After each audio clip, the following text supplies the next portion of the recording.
In this day and age, it requires little to no effort to conduct research as we live in the information era. We can look up anything with our little computers in our pockets, from searching up the fastest route to take, the time the game starts, to what is the latest fad diet. Since it has long been advised to avoid sugars due to their health problems and the spread of diseases like heart disease and diabetes, many individuals have resorted to artificial sweeteners, claiming that since they don't contain either sugar or calories, they must be healthier. These sugar replacements are typically present in a range of diet or sugar-free food and beverage items that promise to deliver flavor without the addition of calories. The sweetness in these artificial sweeteners, however, has generated debate. Aspartame is the most recent artificial sweetener to come under fire. Since the 1980s, diet beverages, chewing gum, gelatin, ice cream, dairy goods including yogurt and morning cereal, toothpaste, and pharmaceuticals like cough drops and chewable vitamins have all employed aspartame, an artificial, chemical, sweetener. As of today, July 14, 2023, aspartame has been classified by the World Health Organization as possibly carcinogenic to humans in their most recent report.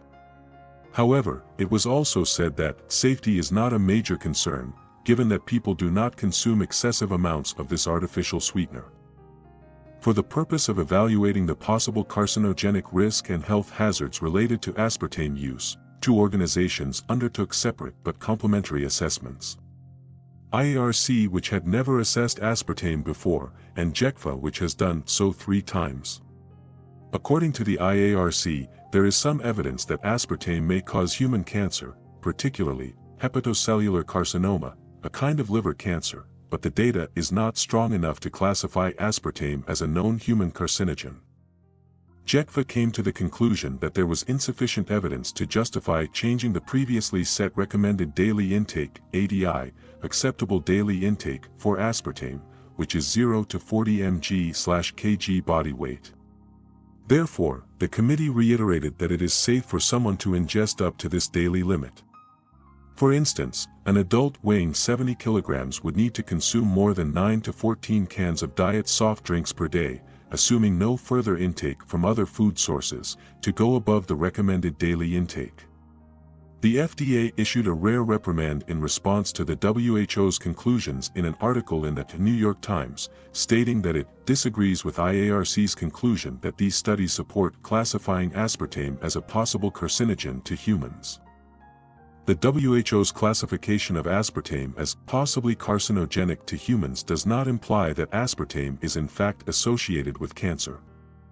I'd like to wrap this up by mentioning this report, which projects the global artificial sweetener market for the years 2023 to 2028. By the end of 2028, it is predicted that the global artificial sweetener market would grow from its 2022 valuation of $7.2 billion to $9.7 billion. At the end of the day, this is a business, and it simply comes down to dollars and cents.